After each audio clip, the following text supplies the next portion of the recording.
Et on en parlait dès ce matin, journée spéciale immobilier sur Europe 1 en partenariat avec le magazine Capital. Et ce sera l'un des sujets à traiter par le nouveau Premier ministre, le logement, qui ne cesse de s'enfoncer dans la crise ces derniers mois. Taux bancaires trop élevés, inflation, prix du mètre carré qui ne baisse pas. Où en est-on vraiment en cette rentrée ? Est-ce le moment d'acheter ? La réponse dans le numéro spécial immobilier du magazine Capital. Christophe Bordet, vous êtes notre spécialiste logement. Bonjour. Bonjour Céline, bonjour à tous. Alors le pire, Christophe Bordet, est-il derrière nous aujourd'hui ?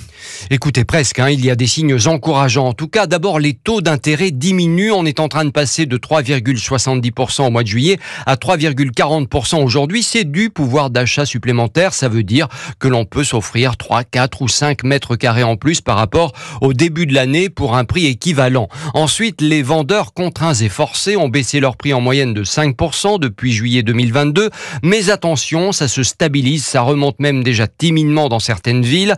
Un mal pour un bien, des prix qui remontent un peu, ça encourage certains propriétaires attentistes à mettre leurs biens sur le marché. Résultat, l'offre augmente à nouveau, la demande aussi. On devrait terminer l'année sur 770 000 transactions. Certes, c'est beaucoup moins que le million d'il y a 3 ans, mais certains agents immobiliers parient sur une remontada, 900 000 transactions en 2025.